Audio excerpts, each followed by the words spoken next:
महासचिव जी से, और इन्होंने एसडीएम साहब को एक विज्ञापन दिया है, इसके बारे में बात करना चाहते हैं। सचिव जी, आप इसके बारे में क्या कहना चाहते हैं? आपने विज्ञापन दिया है। देखिए, आज हमारी पार्टी के हाईकमान का ऊपर से आदेश था।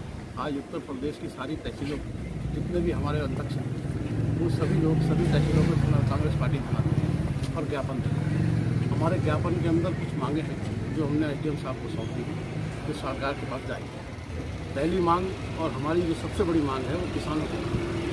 किसान विरोधी बिल जो ये पास सरकार ने करवा दिया, इसमें आज किसान दर पहले से ही जो किसान इतना परेशान और बेचारा दबा खुचा था, इस बिल के पारित होने के बाद में वो किसान की पूरी आज़ादी सरकार ने खत्म कर दी। उसका सीधा जीता जागता उदाहरण बिहार है। बिहार में भारतीय जनता पार्टी की सरकार है, मिली जुली सरकार है।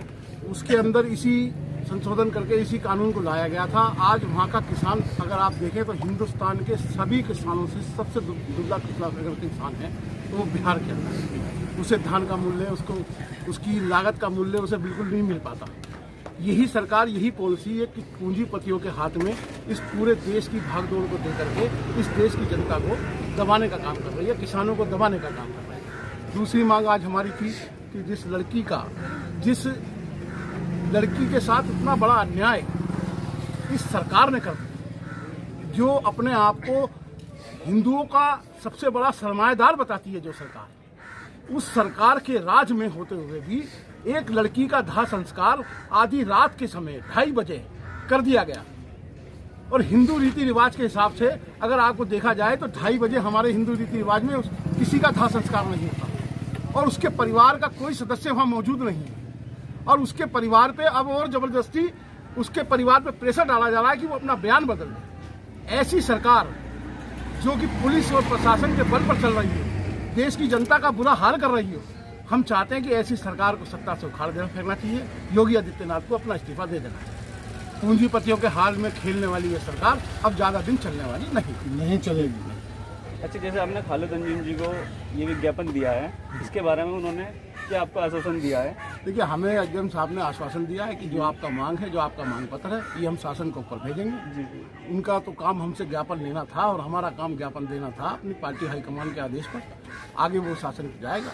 जब सभी प्रदेशों से, सभी जिला अध्यक्षों से, सभी ब्लॉक अध्यक्षों से, हर तहसील पर यह ज्ञापन जाएगा तो नेचुरल बात है, सरकार को उसका जवाब देना पड़ेगा। अब ये तो जब हमारे ज्ञापन जाने के बाद में सरकार देखो उस पर क्या जवाब, क्या एक्शन लेती है। ठीक है, जैसे ये आज 2 अक्टूबर है, गांधी जी का जन्मदिन है, इसके बारे में क्या कहना चाहेंगे आप? देखिए, हमारे राष्ट्रपिता जिन्होंने इस देश को आज़ादी दिलाई, पहले तो मैं अपने सभी साथियों के माध्यम से उन्हें सत नमन करता हूँ। और ये अहिंसा का, ये बापू का ये देश आज किस दुहाई पर पहुँच गया है, ये आप मीडिया वालों से ज़्यादा, हमसे ज़्यादा आप लोग जानते हैं। गुलामी के दौर पर आ गया। चंद पूंजीपति लोग इस देश के प्रधान सेवक को अपनी मुट्ठी में कर इस देश की अर्थव्यवस्था को नाश कर। आज छोटा व्यापारी परेशान है, किसान आत्महत्या करने पर परेशान है, रोजगार नहीं है, देश की जीडीपी गिर चुकी है।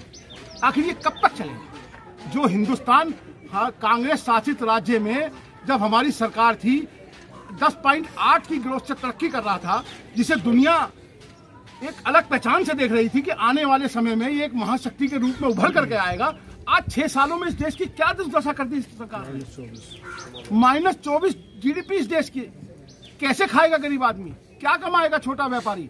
आप देखिए व्यापारियों की दुकान आज क्या आलम है। लॉकडाउन जब लगाना था, जब चीजें व्यवस्थित करनी थी, तब तो इन्होंने कुछ किया नहीं। और आज आप देखोगे व्यापारी के, आप बाजारों में जाओ, आदमी की जेब में पैसा ही नहीं है सब काम लेने करने के लिए। कहाँ से रोटी खानी दुश्वार हुई पड़ी है एक आम आदमी के लिए। ऐसे ही सरकार को जवाब देश की जनता को इस बार देना पड़ेगा। जात पात के नाम पर राजनीति करने वालों को इस बार उखाड़ फेंकना पड़ेगा और ये हो करके।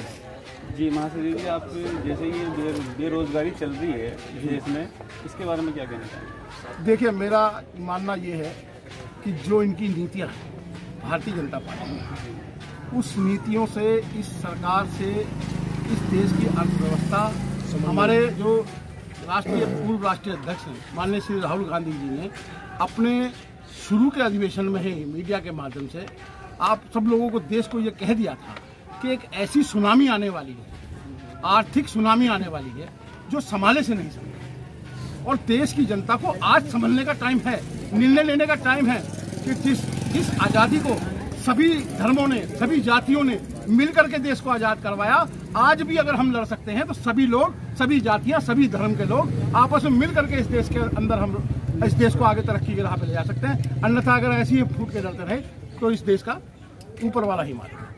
ठीक है महासचिव जी, आपका विज्ञापन बहुत बढ़िया है, आपने विज्ञापन दिया है और इनका कहना है कि देश में शांति व्यवस्था बनी रहे, दूसरा कोई भी गलत प्रभाव नहीं पड़े। ठीक है।